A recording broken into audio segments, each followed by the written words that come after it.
সরকারি চাকরি অধ্যাদেশটি বাতিলের দাবিতে দ্বিতীয় দিনের মতো বিক্ষোভে উত্তাল প্রশাসনের কেন্দ্রবিন্দু সচিবালয়। সোমবার বেলা 11টায় যার যার দপ্তর ছেড়ে মিলিত হন বাণিজ্য ভবনের সামনের গাছতলায়। অধ্যাদেশকে কালো আইন আখ্যা দিয়ে স্লোগান দেন কর্মকর্তা কর্মচারীরা। ফেটে পড়েন বিক্ষোভে।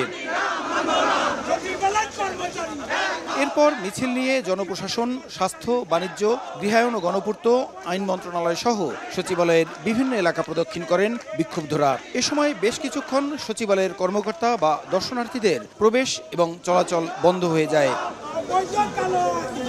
কর্মকর্তা কর্মচারীরা বলেন, আলোচনার আশ্বাস দেওয়ার পরেও কর্মচারীদের মতামত ছাড়াই রোববার সন্ধ্যায় হঠাৎ করে সরকারি চাকরি অধ্যাদেশ জারি করা হয়। শৃঙ্খলা ভঙ্গসহ নানা কারণে শাস্তির বিধান থাকলেও আইনগত পদক্ষেপ নেওয়ার সুযোগ রাখা হয়নি বলে অভিযোগ করেন কর্মচারীরা।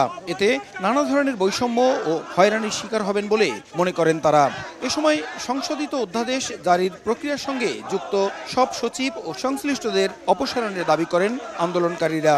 তারা যেন এই আইনটা রিভিউ করে, পুনর্বিবেচনা করে, সহনশীল আইন তৈরি করে। এই আইনের সবচেয়ে ক্ষতিকারক দিক হচ্ছে আত্মপক্ষ সমর্থনের কোনো সুযোগ নেই। সচিবদের উদ্দেশ্যে বলছি, আপনারা আগুন নিয়ে খেলছেন, আগুন নিয়ে খেলবেন না। এই আগুনে আপনাদের হাত ধরে পুরো সরকার হয়ে যাবে। আমরা দমব না, আমরা জেলে যেতে রাজি। অধ্যাদেশটি আজই বাতিল করা না হলে সচিবালয় থেকে এবার সারা দেশের কর্মচারীদের নিয়ে আন্দোলন গড়ে তোলার পাশাপাশি মঙ্গলবার থেকে কঠোর কর্মসূচি দেওয়ার হুঁশিয়ারি দেন কর্মকর্তা কর্মচারীরা।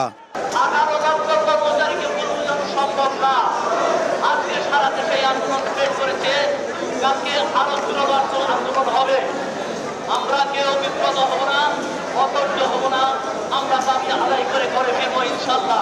আমরা তিনটি গ্রুপ একত্র হয়ে যৌথ এবং খুব শক্তিশালী কর্মসূচি শুরু করব যদি আজকের দিনের মধ্যে এই আইন প্রত্যাহার করা না হয়। গত বৃহস্পতিবার বৈঠকে সংশোধিত সরকারি চাকরি অধ্যাদেশের খসড়ার অনুমোদন দেয় উপদেষ্টা পরিষদ। রোববার সন্ধ্যায় প্রকাশ করা হয় গেজেট।